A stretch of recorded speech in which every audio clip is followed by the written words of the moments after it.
जय यीशु परमेश्वर के नाम से हम आपका स्वागत करते हैं इस दिन। आज हम पढ़ेंगे स्तोत्र ग्रंथ अध्याय 106 व संख्या 9। उसने लाल सागर को डांटा और वह सूख गया।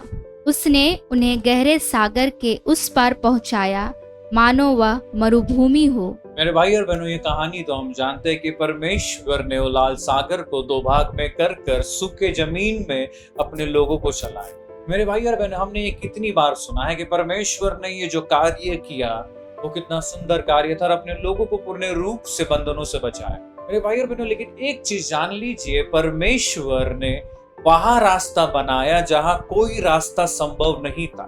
जब वो लोग वहां खड़े थे, वो एक दूसरे से कहने लगे कि हमें यहाँ लेकर आया है जहाँ कोई रास्ता नहीं और हम यहाँ मर जाएंगे, उससे अच्छा हम बंधनों में ही थे। तो परमेश्वर मूसा से कहता है कि अपनी लकड़ी को उठा और आगे बढ़। और मेरे भाई और बहनों, उसके आगे तो हम जानते हैं कि लाल सागर दो भाग में हुआ और सूखे जमीन में परमेश्वर ने अपने लोगों को चला।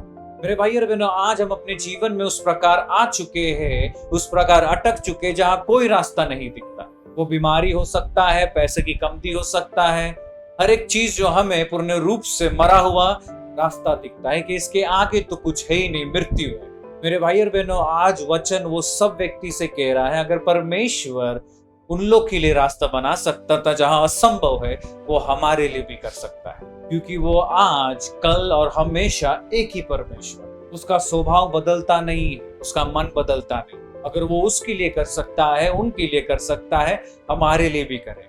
आज मेरे भाई और बहनों, अगर हम तकलीफ, परेशानी, किसी भी चीज में अटके हुए हैं, आज उस चीज को परमेश्वर के सामने लाए।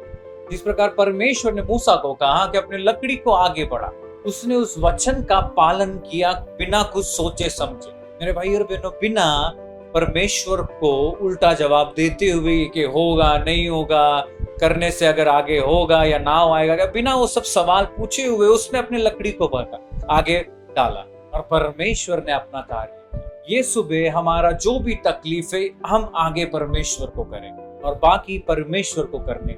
हम हर एक चीज अपने मेहनत से करने का कोशिश करते हैं और हमेशा निराशा पाते हैं। ये सुबह जब हम प्रार्थना करेंगे, परमेश्वर को देते हुए परमेश्वर को कार्य करने दीजिए, क्योंकि जब परमेश्वर कार्य करेगा, वो सूखे जमीन में चला। इस समय अपने आंखों को बंद रखकर हर एक चीज को ईश्वर को देते हुए प्रार्थना करें। हे पिता परमेश्वर, इस दिन के लिए धन्यवाद देते हैं, इस वचन के लिए धन्यवाद देते हैं।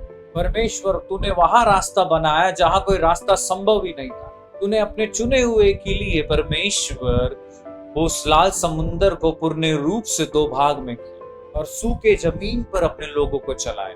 जहां रास्ता नहीं था, वहां रास्ता बना। परमेश्वर, हम प्रार्थना करते इस समय जहां हम रुके हुए, जहां में कोई रास्ता समझ में नहीं आता, जहां हम बीमारी से जूझ रहे, पैसे की कमती से जूझ रहे, बढ़ोतरी नहीं हो रहा उससे जूझ रहे, घर में शादी नहीं है, पैसा नहीं है, हर एक चीज को इस समय तेरे हाथों में रखते हैं।